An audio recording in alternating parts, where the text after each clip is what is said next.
Hey everybody, Elio here with another video for the Altered Trading Card game, playing games online after I first go through this deck tech. This time I'm playing Fen and Crowbar, a character who can get tons of resources by basically automatically manaing something and getting an extra card in the reserve. We want to try to make use of that by having lots of things that have useful support abilities and generally having a very low curve throughout our deck. Really, everything in hand caps out at 3, and the only thing that we have in above 3 is our copies of Off You Go, the namesake of the deck, Off We Go. 3 copies of the Off You Go, though, have lots of ways of being returned. 3 Hather, which can return it with a support ability. Our 2 Ouroboros Inkcaster. We would love a third rare one here, but we just don't own it yet. And then finally, 2 of our separate uniques. 1, Studious Disciple, which returns a spell when played from reserve, and Paper Herald, which does the same if you play one more. Off You Go is one of the most efficient removal spells that's out right now, and being able to capitalize that by being able to cast the front side of it multiple times is how we're going to try to get a lot of value and trade up on mana against our opponent's 3-drops. Because of that, we're definitely playing a little bit of an aggro control deck. We have lots of cheap things, so we're trying to get on the board, but we're also playing lots of disruption and interaction between the Off You Go, 3 copies of Twinkle Twinkle, 2 Cloth Cocoon, which should probably be 3, and one of our favorite cards, Acapella Training. Acapella Training is kind of like a Sabotage for 1. It doesn't quite work like Sabotage. Sometimes it's better, sometimes it's worse, but it strangles our opponents of their resources because it means that they can't be playing their characters twice. Our final unique Kappa gives us another way of sabotaging on the front side, and on the back side also gives lots of things fleeting. So in terms of disruption, this thing is an absolute house. Plus it gives us 5 water, which alongside our 2 copies of Lear Navigator, can sometimes be the biggest water plays in the game. Tanuki rounds out our sabotage ability. We are going with the rare one, partially because we like the ability for it to be more valuable when it's coming up from reserve with Fen and Crowbar, and it doesn't feel bad when it's flipped over. But also, there's just not a lot of alternate cards to give rare to in this deck. Twinkle Twinkle and Acapella Training really changed their shape, as well as Cloth Cocoon. The abilities are not exactly the same, and we actually like the common versions better in this deck. Hather gets cheaper when played on the backside, but we really want him to be returning things. Esmeralda lets us resupply on the backside, but becomes more expensive, and often that 3 cost on the backside is something that strangles us more than the fact that we have an extra card that we resupply when played from reserve. Martingale gives us bigger rolls, which we do not care about. Anansi actually ends up smaller a lot of the time. And Sandman, we're already upgrading what we can to rare. We do like Sandman rare because, again, it makes the backside cheaper, which just makes it a more playable card on the back. It's similar to a Bravos Pathfinder on the back, and on the front, it is an incredible card that can absolutely win games and win lanes by putting things to sleep. Sometimes it shuts down your opponent's thing. Sometimes it acts as a pseudo-anchored for your own side, with or without the boost. Finally, we have 4 big guys and our 3 Cernunnos and 1 Alice. Sometimes we just need to push through the lanes, and with the Anansi as well being a huge power threat, these are the things that can do that for us. That's the deck. Going to jump into some games on Board Game Arena, and let's see how it plays. Okay, we're up against Kojo, which is going to be threatening this 2/2/2 every other turn here, including the first turn.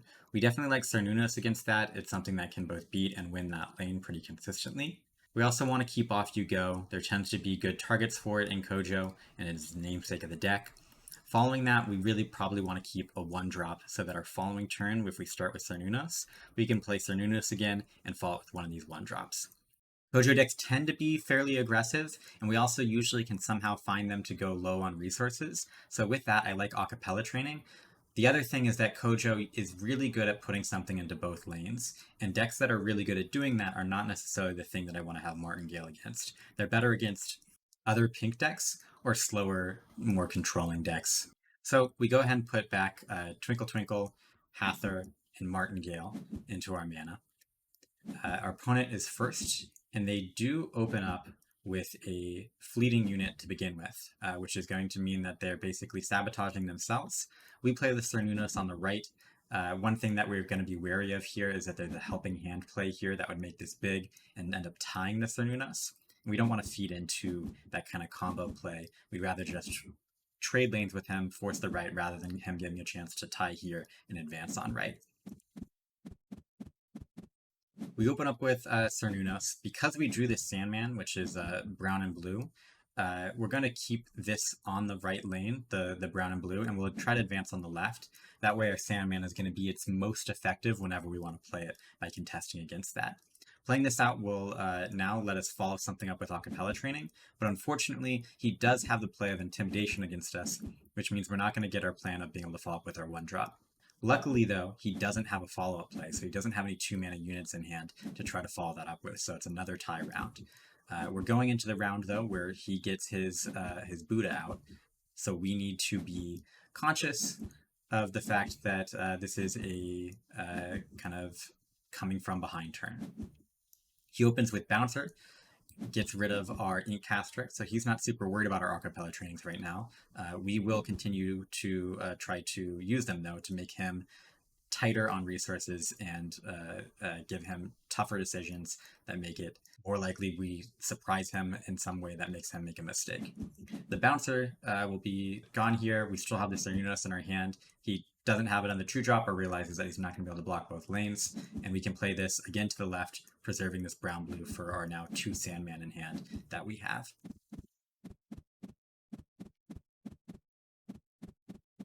We're once again, we'll open up with a Cernunnos on the left. We don't want to be a victim to another Haven Bouncer. And all of our hand is pretty reactive or even wants something in their reserve, like the Tanuki for Sabotage. So we go left, he plays Atlas. We're just going to play the Sandman, put him to sleep, take both lanes, and take an advantage, even though we're going to be going down into this next round where he has both the Buddha and the Atlas. Maybe we can try to use that turn to set ourselves a little better up for the following turn. It's nice being the 1-2 ahead instead of the 1-2 behind. Especially going against the character that is getting a 2-2-2 every other turn. They do play Spindle, which is pretty brutal against our hand and what we're currently trying to do now. We have lots of interaction for targeting their things, and this is going to make all of that more expensive. We still do find it worth to pay 3 mana to target this Atlas. It lets us stall a little bit, and it acts as a sort of sabotage with which, with us having tons of resources, maybe we can run him out of choices. He follows up with a Tracer, which leaves him with only 1 card in hand and nothing that's going to be in reserve at the end of this turn. Now, we kind of have 2 options. We can play both of our reserve cards to block him on the right, or we can play one of our Sandman from hand and put itself to sleep so that we have something for the next round. I like putting both things on the right to stop him because he's low on resources, and going into the next turn being 1 point ahead feels like a better play. It also ensures that he stays on this brown-blue lane, so that if we advance on the green side here, we can maybe start playing something that can both advance us and contest him with our Sandmen. So we play the 2 things from reserve, tie on right, we lose on left, we're still up by 1, and we're going into a normal non-Buddha turn. So despite the Spindle being out, we're feeling okay, because we're so far ahead on resources just due to Fen and Crowbar's natural ability and all of the fleeting things he's played plus little disruptive effects we've used to attack his resources. We do get our unique Kappa out. We can try to preserve that so that we can use its ability to give something fleeting that would get around the Spindle, since it does not target a character, but instead it targets the player. But we've seen a lot of bouncers, and we also want to try to maybe use this 5 water while we can. And so we play it out to the left side rather than let it be vulnerable to bouncer. The other thing that we could have potentially done would be play Esmeralda, which we'll follow up with now. But now we're kind of just using it as a stall play. We're still definitely very open to Acapella training something here. Probably the Sun Wukong. The Kappa comes down, though, and is going to tie this left lane, and now he's winning left, or tying left, and winning right.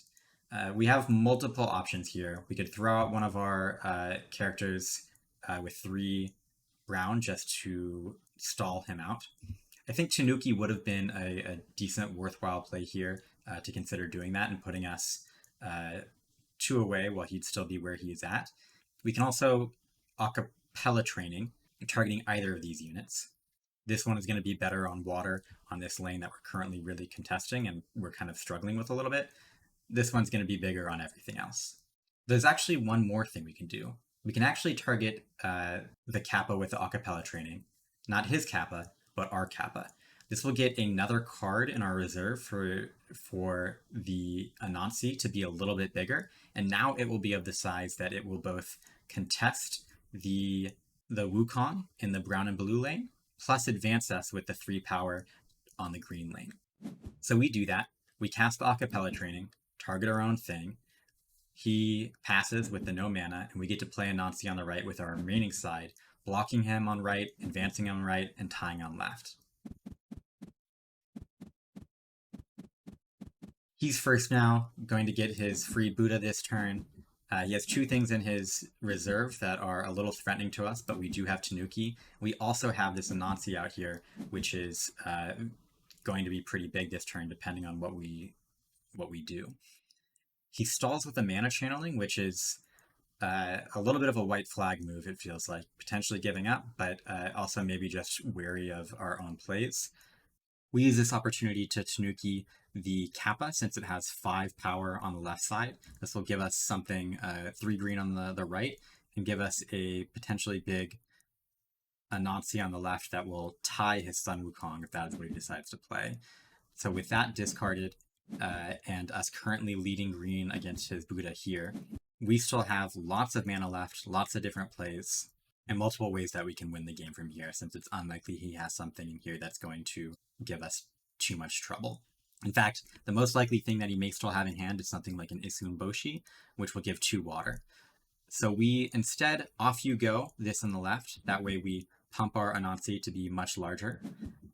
This still leaves us with 2 mana that we can play the Anansi at, which is going to give us plenty to win the left side. And with that, opponent concedes, and we take the win.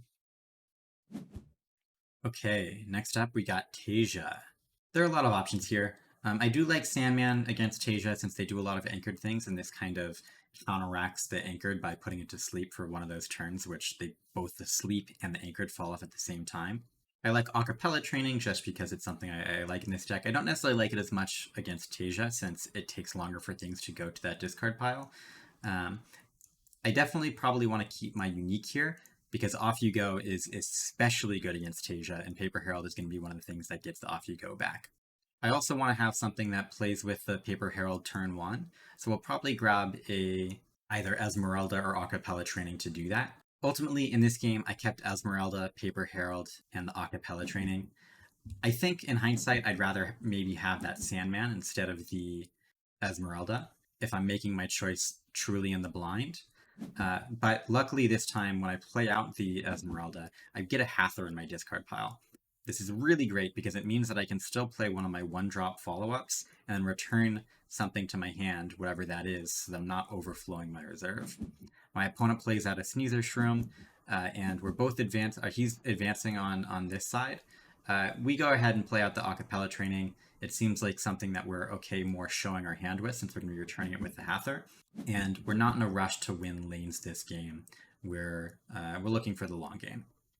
So he plays the Spindle Harvester on the left, which means that he's going to be winning 2 lanes this time to R0. But we get our Acapella training back, and we can start getting rid of these anchored things so they're not coming back around for go after go after go.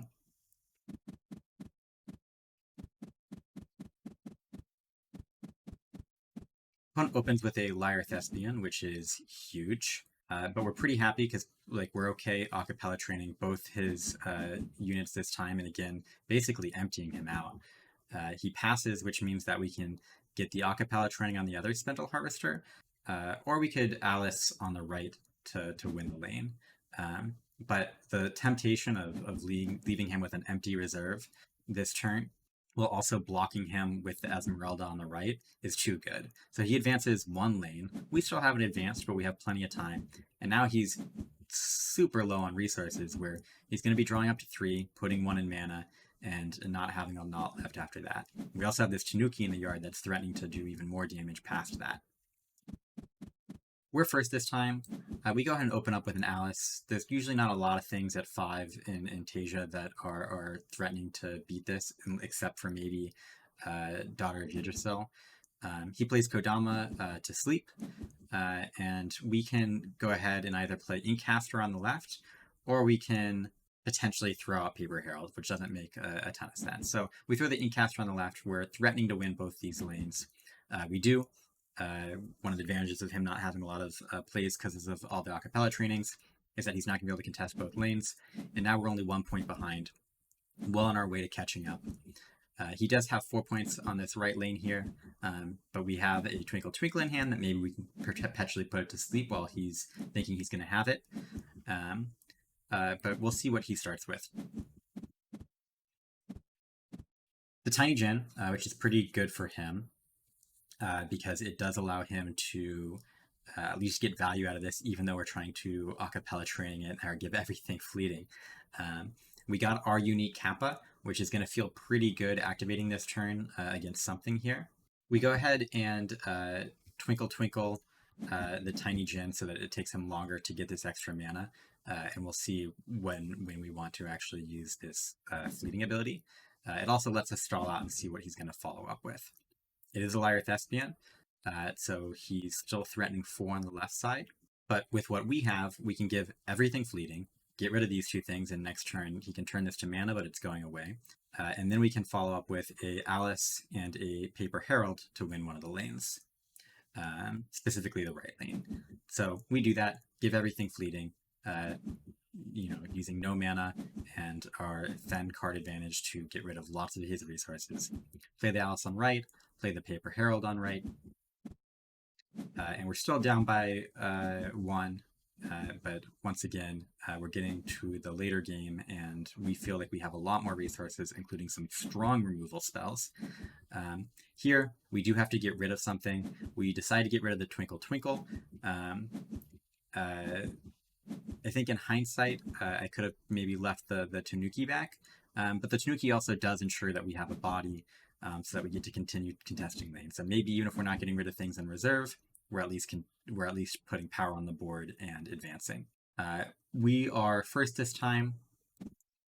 We can use that to return the Tanuki to our hand, so that when we play this Paper Herald, there's nothing vulnerable to sabotage.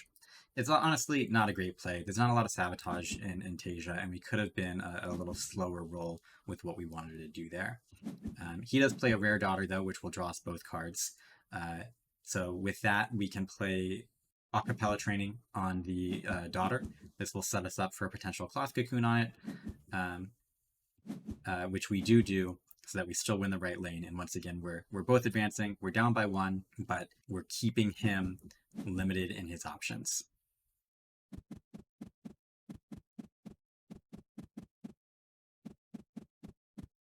Opponent's first this time, plays a Capellia, a very sick Capellia that draws a card, and when it goes to reserve, you can play it again, letting you immediately draw another card. Pretty sick. Luckily, at least our Acapella Training, name of the game this go around, will prevent it from drawing a second card, and stall out so we can see what he does. He plays a Daughter, lets us both draw some cards. Once again, we can follow up with another Acapella Training into our favorite sequence of Acapella and Cloth Cocoon to get rid of that. Him playing a sleeping unit means we will be able to contest that left lane after we get rid of the Daughter, which we'll do with the Tanuki just to be mana efficient at this time. Maybe not the best. We could have done it with the Esmeralda as well. And now we have to get rid of something out of our reserve because we played the thing from hand. We do get rid of the Acapella Training. As much as it served us this game, we're coming up on the end of times, in which case we want to make sure everything that we have on the board can impact the round that turn. Because while we may go to tiebreaker, it also may be the last turn, in which Acapella Training is a stall move, but doesn't do more besides that.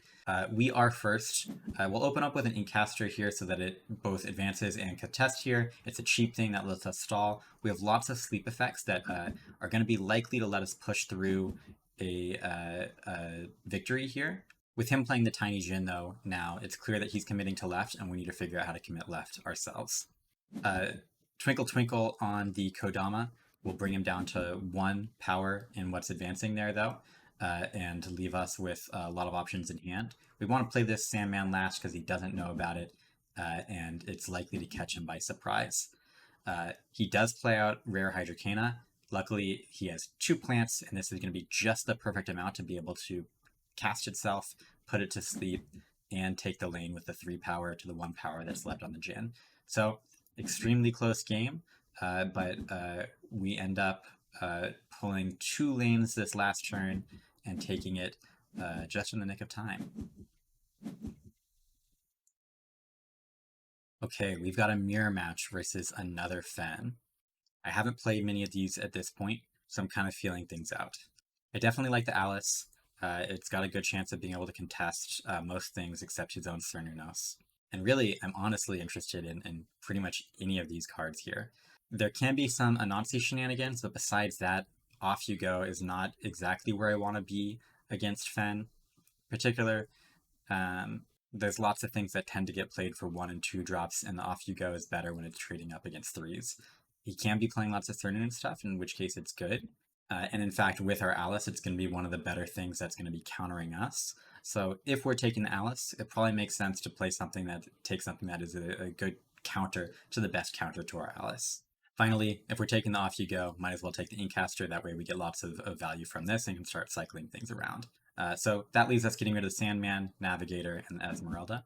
And we're first, and going to just hope that our Alice doesn't get counted by our Cernunnos. So we played out, and he actually plays instead a unique Flamel. This does not counter Alice, we'll both advance, and it does let us see a little bit what he's doing. He's going to be anchoring things, he's going to be returning things to hand. It is a very cool unique. When you play another character with a base statistic of 0, you may return a spell from your reserve to your hand. And it has pretty decent stats, is anchorable itself, with a lot of those things that anchor things that are 3 or less. And we start the game off pretty even here. We do reveal Off You Go from our discard pile, which, with him having this anchored ability, is a little awkward because we don't want him to know that this is kind of something that was available to us. We want him to bite and go into this. But we'll play our own stall Martingale and plan on probably playing this Inkcaster to return Off You Go, but also potentially playing the Alice depending on what he throws out there. He does throw out an Aloe Vera, which is very, very awkward for us. We could Off You Go it, but that feels bad when he hasn't anchored it yet. Anything that we really play here is going to give him the opportunity to Flamel this. One thing that I think that we should have really strongly considered was after Ewing with the Alice and giving him a chance to anchor with the Flamel.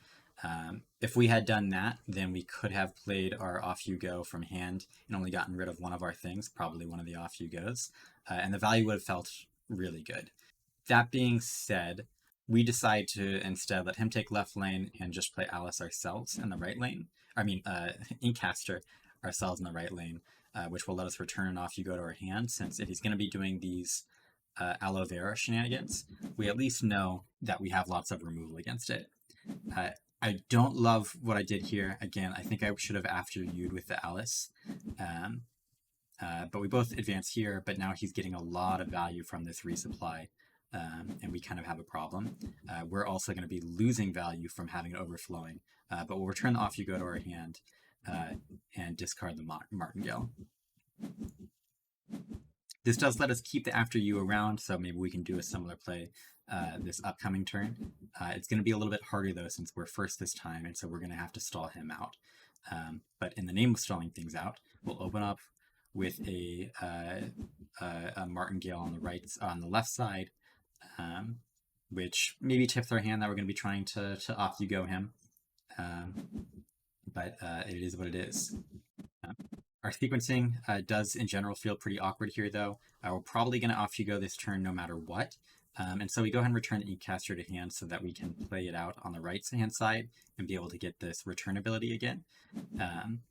And once he plays out the Kodama, this time we're going to Off You Go just to, or well, we're going to After You, give him a chance to do something. But he has plenty of time left and isn't forced to anchor immediately. So he plays an acapella training, getting rid of our bounce back from our Inkcaster. Now we can Off You Go, and we do, but is not getting the full value of getting rid of one of these anchored things.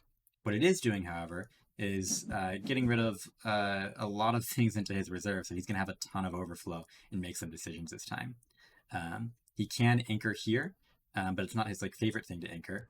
And he can acapella training again on this, but it's just a martingale.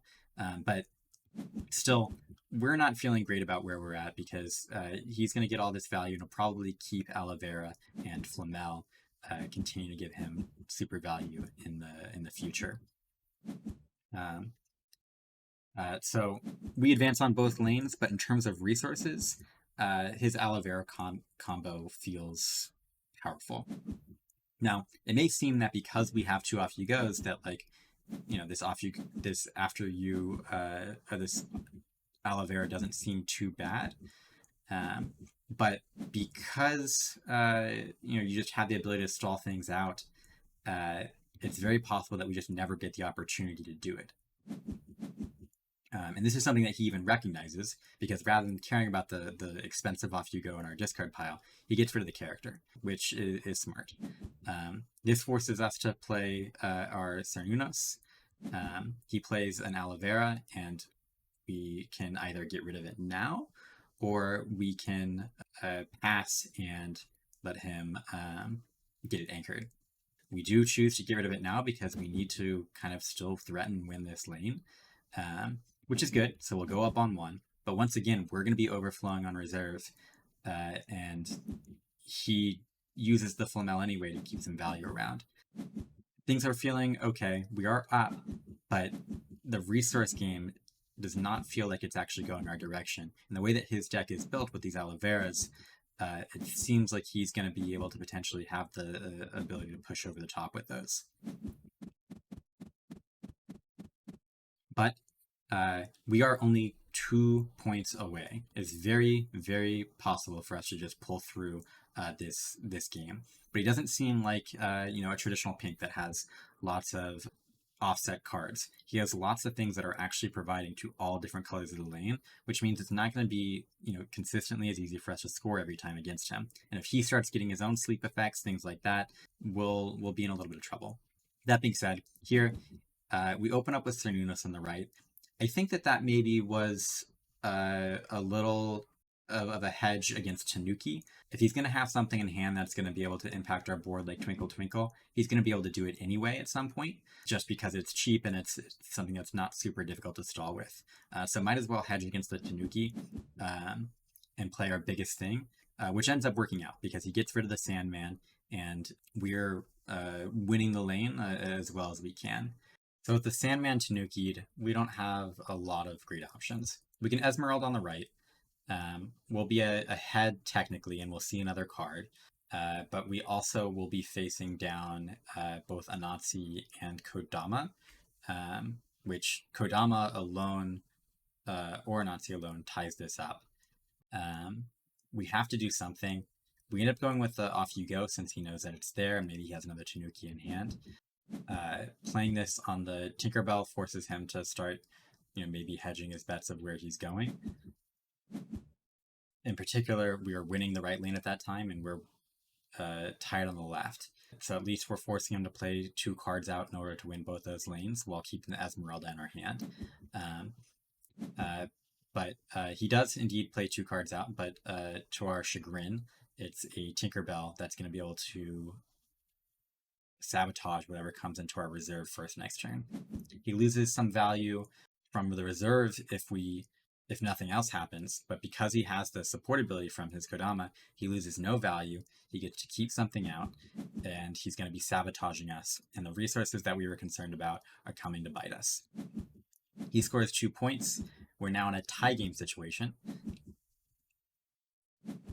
except he's got 3 power out, a sabotage for our first thing, and we do have a card in hand, but he's going first. It's not a great card, but it's something that's getting be gone either way. And with him Tinkerbelling that, we have 2 plays, one of which will refill us, which we'll open up with so we can at least see what we get. Cloth Cocoon is interesting, can maybe get us to pull a surprise out, and indeed it does. So we Cloth Cocoon the Tinkerbell, which he knows about. he's probably going to play the Inkcaster to follow, and we can Twinkle Twinkle that, and so that we're now only one away. And, we're going into a final round with a very close game. He'll be ahead on the left because that's going to be a sleep, but we don't need to win both lanes. We can just win one lane and try to force it into overtime. An incredibly close game right now. And now we're kind of going into this fairly even on resources. We get a Tanuki, which will let us kind of shut down this Twinkle Twinkle, which feels good. And knowing that, and him only having 2 cards in hand, it seems very possible that we'll be able to win this right lane. And if things are super crazy, maybe even win the left lane. We'll open with a Tanuki, though, go to the right. We actually go to the left because it stops his lane, and currently we're threatening this while also stopping it. We have the potential to win here, depending on what's in his hand. Aloe Vera comes out, which leaves us with a dilemma. We don't know what's left in his hand, and ultimately we're likely going to be sleeping this, or if we're going to be going for the win. But we don't want to sleep that now if he's going to play something to the left. That forces a victory there anyway. Because if we do that, then he's going to have resupply for next turn, the final turn, and we want to go into tiebreaker with as good of a position as we can. So we'll stall a little bit. We'll acapella training on Aloe Vera. So despite the fact that it's anchored, we bought ourselves some time. So now we have 2 options. We can sleep right and play on the right, going to overtime that way. Or we can sleep left and not play out, but keep the Esmeralda for the next turn. Having the Esmeralda gives us a little bit more flexibility in what we're doing. I think what we should have done is slept the Aloe Vera, and indeed that is what we do. But we're once again just in a tough spot. He's getting more resources. He already has 8 stats on board. It's not looking good. With what comes out, we already know that we lost. We have no interaction, and our total stats are 12 to what he already has of 4, 8, 12 more. It's not exactly adding up 1 to 1, but it's not going to be possible for us to win 2 lanes. So we pass, and he takes it. We are the lesser Fen and Crowbar. Unless we get a rematch. All right, so we queue up again, and we immediately hit the same guy. The last game was close, but in the end we lost in the tiebreaker. And it was really our first time doing the mirror match, and we'll see if we can try to learn anything in this second game that maybe will let us adjust our strategy, or maybe we just draw a little better. We do know that he has lots of things that Off You Go are good targets for, and we want to make sure that we're making use of those. We like Tanuki against Fen and Crowbar for hitting the things there. We also like Cernunnos for all of the common reasons. And Studio Disciple does a sort of Ouroboros Inkcaster effect here with Off You Go. And from what we saw last game, getting things from the reserve is not as much what we're worried about as Off You Going things. I think that here we really have 2 options. I think we really want to keep Off You Go in Studio's Disciple, and then from there we can either keep Cernunnos to put a lot of pressure on lanes, or we can play Tanuki, planning to do it in the next round to get rid of one of his support anchor abilities and really go hard on that aspect of his game plan. That being said, that's really heavy on the counter strategy, and I like to maybe not hedge too far in that direction in case his draws turn out a little different this time. So we put the Tanuki back and go with the Cernunnos strategy instead, especially with him going first. We can counter the Cernunnos going somewhere. And the Tanuki play really kind of forces us to play Studious Disciple on our turn, which, if he opened with, double Martingale or something, just leaves us feeling really bad. He does play Aloe Vera, which for the first time we can counter Cernunos. But when it comes back, hopefully we can get some Aloe Vera, some off you go action going. We go up by 1. And we have the first turn. We both have sabotage effects in our yard, though ours is less reliable than his. We are going to open up with the sabotage effect, and at least hope that we roll high, which we do. And that gives us now a tough choice. Let him get the resupply effects, or let him sabotage our Cernunos. Ultimately, we're more scared of the Aloe Vera than I think that he should be scared of the Cernunos. So we hit the Aloe Vera, and we let him go. He's playing Magical Training, which is pretty cool.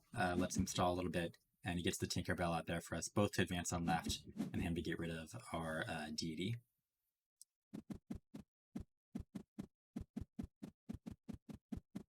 He's first this time. He opens with Kodama, a sleepy boy. Makes sense for us to play one of our 2 uniques now. They have the same stats.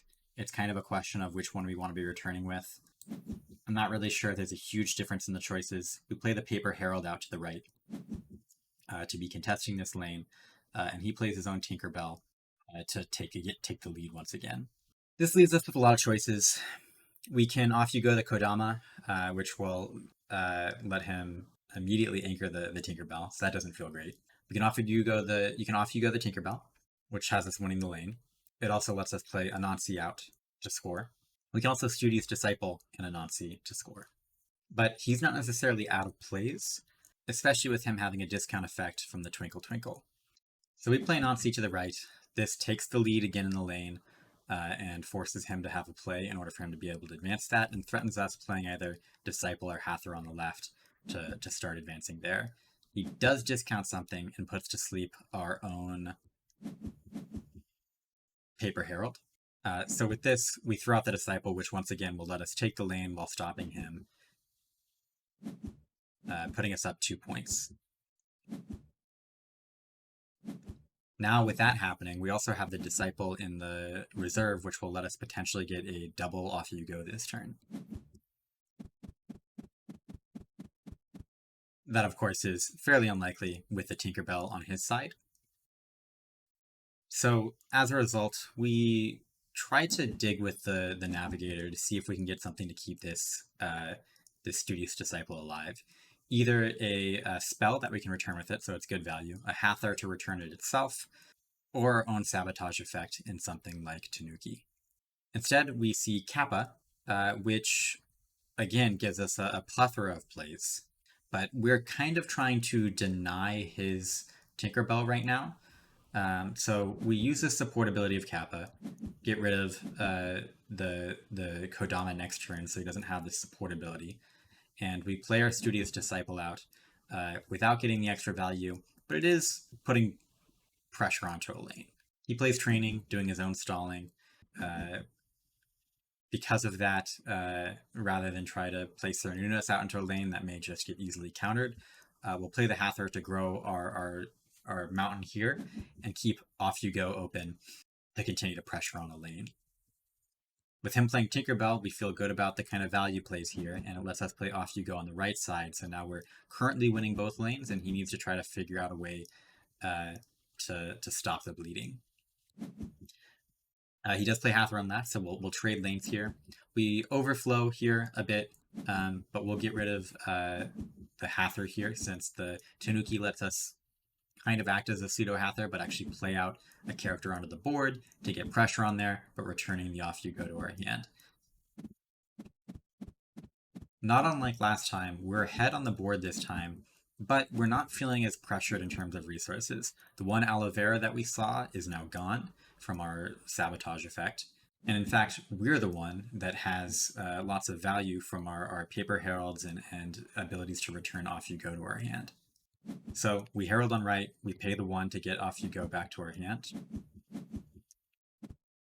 He Hathor's trying to get some value, trying to stall, and playing another Training for 1. This leaves us in a weird place. We don't really want to Off You Go this, because that just lets him do another Hathor play to draw Training and stall us out and do what he wants. we're a little hesitant to play Cernunnos because that similarly can be potentially countered by his own off you goes or his own plays that we don't get a follow up to that because we don't have any discounts. It'd be our last play. So instead, we Twinkle Twinkle on the Hather, which will also give us a discount and potentially let us cast the Cernunnos in hand, or do an Off You Go if that ends up being the best play. With him martingaling on left, it feels like a good opportunity for us to go ahead and Cernunnos on left because we're in another position where we're threatening both lanes, and he needs to find a way with just his 3 mana to try to stop both of them, which doesn't seem super easy. He does stop one of them, which is fine. We trade lanes, but we're 2 points off, and we're feeling like this is potentially a game that we can close out, but just like last time, this can kind of go anywhere and still a close game. We're first this time. Opponent has Nancy out there. We have a couple of options, but most of those start with us playing something from our reserve unless we wanted to use Off You Go on the Hather, which doesn't really feel that great. And so because of that, we want to open up with the Anansi to have it be as big as it's really going to be this round. And because we're contesting, or we're going for water here, we can go ahead and do it on the left and put ourselves up 5 points on water and a few points on grass and give ourselves a good shot of advancing there while also stalling him. He does have the Tanuki for himself, though, which means that our Cernunnos is gone. We're going to be pretty low on power here. Now we have, as often is the case, multiple options. We can stall with the Martingale, or we can Off You Go first on this Hather. We can stall with the Martingale, or we can Off You Go first on this Tanuki. The main advantage that would have is it would let us potentially discount Off You Go again, but because he has so much mana left, he's going to be able to hide and cover his most powerful things with some stall plays first. And so we play our own stall play of playing the Martingale to the right, and once again, threatening an Off You Go removal of one of these things that's going to give us a good shot of advancing in one of these lanes. He plays a unique Lyra Chronicler that looks like it's going to be huge. And there's not really a lot that we can do here. We can Off You Go this, but then he can play Anansi for 5, which will win him the lane, and now he wins both lanes and we used our Off You Go.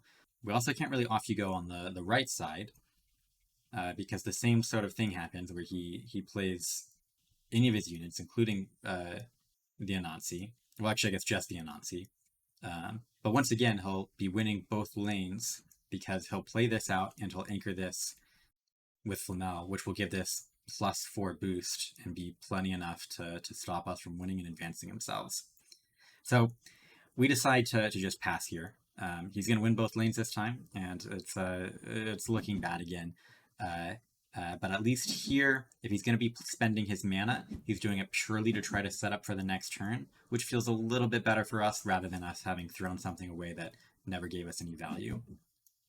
But he does play out the Anansi to build up that Lyra Chronicler and gives Anchored to the Lyra Chronicler. So now he's got a huge threat that's going to be sticking around next turn. And once again, we are in tie game scenario.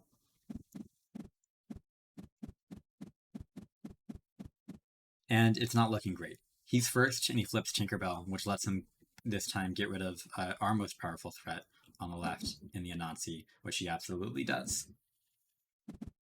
But he doesn't actually use it on the Anansi. He uses it on the Off You Go instead, which gives us a great window. We can now open up with Esmeralda, which will play on the right so that it doesn't really tip our hand that we have removal. And gives us a look at the next card in our resupply to stall out a little bit. From there, now that we know what's going to be available to us, we can acapella training the Chronicler on the left, still not really tipping our hand. We've also got this great flip of the Sandman, which will let us push over on water if he doesn't have anything to add to that stat on the right. He plays acapella training, a stall move, but we have lots of plays left.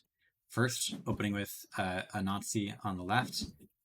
He still can't really guarantee what's going to happen, and he needs to play around multiple different things.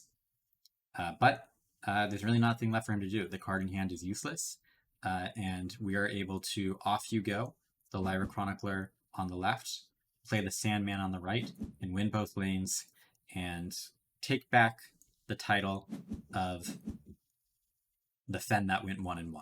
We're not the best Fen. We're just another Fen. But we won, and it feels good.